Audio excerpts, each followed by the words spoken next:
Bismillahirrahmanirrahim. Bismillahirrahmanirrahim. Demi Allah saya bersumpah. Demi Allah saya bersumpah. Sebagai ahli dalam perkara ini akan memberikan pendapat. Atas soal-soal yang dikemukakan. Menurut pengetahuan saya. Dengan sebaik-baiknya. Luar biasa pandangan ahli pidana Dr. Muhammad Taufik SHMH, terutama pada kasus barang bukti yang tidak bisa diakses, tidak bisa dijamin ya keasliannya, otentikasinya itu tidak bernilai sebagai barang bukti dan harus diabaikan. Karena faktanya di dalam proses persidangan sudah muncul bukti yang sifatnya hanya flash disk. Tetapi ketika diakses melalui channel Bang Edi Channel itu tidak ada ya konten-konten yang menjadi bahan dakwaan jaksa. Nah tadi jaksa juga tanya bagaimana kalau kemudian barang bukti tadi dihilangkan, apakah itu pidana? Pidana. Dan persoalannya barang bukti itu saat disita oleh kejaksaan, oleh kepolisian utuh ada. Tetapi sekarang ketika dibawa ke persidangan barang bukti tadi tidak bisa diakses. Berarti yang bertanggung jawab siapa? Polisi dan jaksa. Jadi berdasarkan pendapat Pak Taufik yang sudah didalami oleh jaksa penuntut umum tadi, apakah barang bukti yang dirusak, yang dihilangkan itu adalah pidana? Dan karena itu semestinya penyidik melakukan proses hukum terhadap siapa saja penyidik atau jaksa yang melakukan obstruction of justice. Dari sisi apa? Adanya konten-konten video di Bang Edi Channel yang semestinya ditampilkan di dalam pengadilan yang terhormat, yang mulia ini, ternyata tidak ada, hanya bukti flash disk, hanya kopian yang tidak bisa dijamin keasliannya. Lalu kemanakah video-video itu?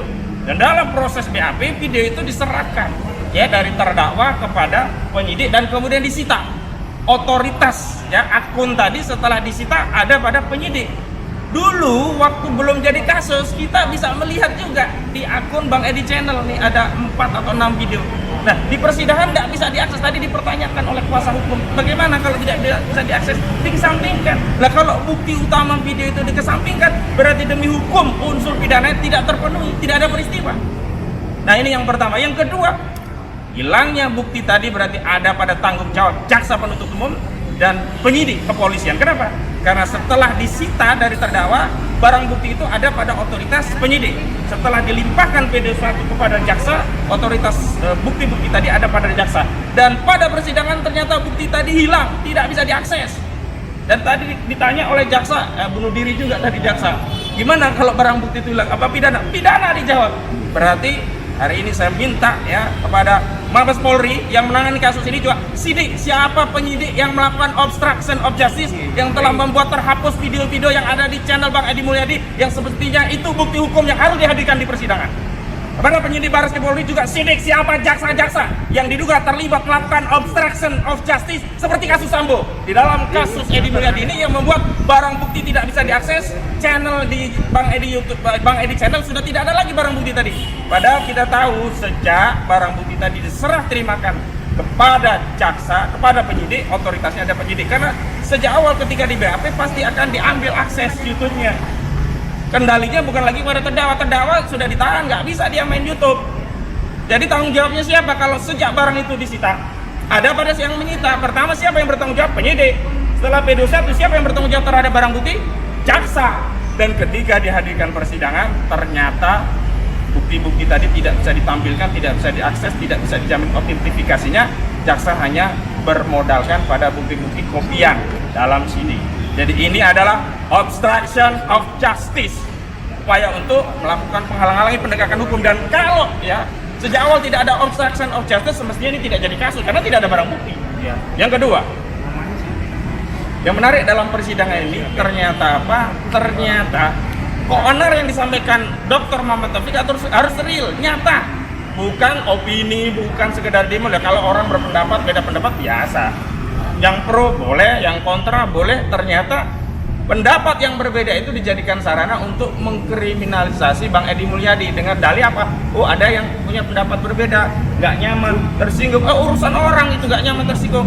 Yang jelas pendapatnya itu adalah pendapat yang sahih karena itu dijamin oleh undang-undang. Bahkan disebutkan tadi Undang-Undang Nomor 9 tahun 1998 tentang kemerdekaan menyampaikan pendapat di muka umum. Rujukannya pasal 28 Undang-Undang Dasar 1445. Yang ketiga, nah saya kira mudah-mudahan ini menjadi pertimbangan bagi majelis hakim yang mulia. Agar apa? Agar kalau ada proses ketidakadilan di institusi kepolisian, sebagaimana kita ketahui kasus Sambo ini kan merusak wibawa institusi kepolisian gara-gara kasus Sambo. Dan jangan sampai di institusi pengadilan rusak citra daripada lembaga peradilan. Karena apa? Hakim salah menghukum orang yang benar. Hakim zalim karena mengadili dan menghukum orang-orang yang sepatutnya tidak bisa dipersoalkan karena dia berpendapat, sementara berpendapat itu dijamin oleh konstitusi. Karena itu saya menuntut 2 dari majelis hakim, onslah atau frispah. Paling tidak onslah lah. Kalau orang membunuh 6 laskar FPI saja bisa diputus onslah, lepas, dibenarkan dan dimaafkan. Kenapa hanya untuk memaafkan ujaran jin buang anak tidak bisa dilakukan dengan putusan onslah? Dan sebenarnya karena barang buktinya ini tidak bisa diakses, harusnya bukan onslah tapi frispah, bebas murni. Itu saja yang bisa saya sampaikan. Dan kalau nanti ada putusan yang memberikan vonis 1 hari saja kepada Bang Edi Mulyadi, berarti sudah terjadi kezaliman itu merata. Obstruction of justice itu bukan hanya terjadi di tingkat kepolisian, tapi di seluruh aparat penegak hukum sekarang sudah terjadi obstruction of justice yang sebenarnya selama ini sudah menjadi rahasia masyarakat umum. Demikian, Assalamualaikum warahmatullahi wabarakatuh. Maaf Bang, Saya tegas juga dakwaan itu kan ada 5 pasal tapi yang paling utama adalah pasal 14 ayat 1 2, kemudian pasal 15 dan pasal 45 ayat 2, pasal 156. Persidangan itu kekuatannya adalah di depan sidang. Jadi alat bukti apapun, keterangan ahli, keterangan terdakwa, itu kekuatannya adalah di depan sidang. Kalau di depan sidang mereka mendakwa dengan begitu banyak pasal dan tidak bisa membuktikan, berarti memang bukan perbuatan pidana.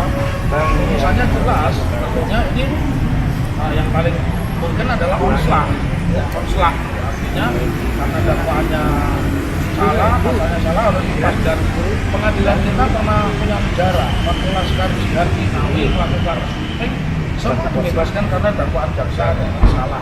Jadi hakim memutus bebas, memutus lepas, itu tidak melanggar apapun, Cuma di dalam persidangan tadi saya melihat jaksa ini kan memaksakan saya harus mengatakan apa yang mereka pertanyakan. Saya sebagai ahli boleh, ada ahli mengatakan pasal 14, 15 peraturan pidana pasal 46 itu formil, silakan saja. Kalau saya ini kan proses belajar ya misalnya material, bagaimana dulu membuktikan formil, orang belum ada surat, orang yang dibaca tulis saja masih tidak dengan jari, mudah-mudahan harapan saya ini perkara yang sifatnya wasting time, buang waktu, tidak ada apa-apanya. Kalau dibilang gini, kalau dibilang bergejolak, jangankan ada demo 100 kali, yang demo itu 1 juta pun, kalau tidak ada perusahaan, itu bukan namanya keonaran. Rumusannya begitu. Kenapa saya konsisten? Karena memang Belanda itu dulu tidak menginginkan kita onar. Kalau kita onar berarti kita berubah. Berubah kan berarti kita merdeka. Rumusannya itu. Jadi Anda mendakwakan dengan pasal-pasal Belanda, logika hukum kita, atmosfer berpikir kita yang pada saat peraturan itu diberlakukan Belanda itu kayak apa dan sekarang ukurnya. Nah tadi juga terjebak tentang SARA. SARA itu tidak boleh mempersoalkan SARA, itu boleh, yang tidak boleh mempertentangkan SARA. Ini adalah mempersoalkan SARA dan mempertentangkan SARA. Itu ya katakan semua. Tadi ada orang itu justice ya. Nah, justice itu sebenarnya kan ada. Kalau jaksa menggunakan peraturan jaksa nomor 16 2020, kalau di itu ada Perkap nomor 8 2021 dan SK Polri 2021. Perkap nomor 8 2021 tentang ITE, SK Polri 2021 itu tentang restoratif justice. Harapannya ini tidak digunakan dan saya sebagai ahli kan menjawab apa sanksinya. Sanksinya internal karena disparitas itu tidak berlaku juga dimulai sudah pendidikan, Jadi kan ketika saya menyebut hok-hoknya itu adalah 502 triliun kan dipotong oleh hakim, kan nggak boleh. Saya mengatakan itu kan hok karena ada datanya, ada yang membantah, ada yang membandingkan. Harusnya menerbitkan Jadi harusnya memang dilakukan restoratif justice karena tidak ada indikasi apapun gitu loh. Kalau ini kaitannya dengan korupsi, pembunuhan, terorisme memang tidak bisa direstorasi, tetapi kalau ITE memang direstorasi, ya. Jadi dan saya konsisten alat bukti itu ya fisik, alat bukti kopi yang namanya bukan alat bukti, ya, harus kesampaikan. Atau kalau tidak itu ya petunjuk orang-orang yang ada di dalam video itu harus ada. Jadi ketika video itu bawa ke pengadilan, orang-orang yang ada di video itu dibawa ke persidangan itu baru namanya bukti yang begitu.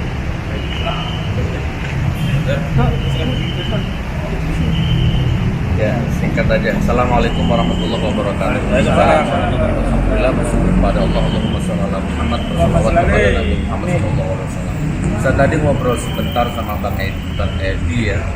Dan akhirnya kita bereuni ria tadi. Jadi mengulang masa-masa di dalam tahanan. Dan kamar saya dulu juga ditempati sama Bang Edi ya. Saya diisolasi di tempatnya almarhum Ustaz Mahir meninggal mengembuskan nafas terakhir. Bang Edi juga diisolasi di kamar itu.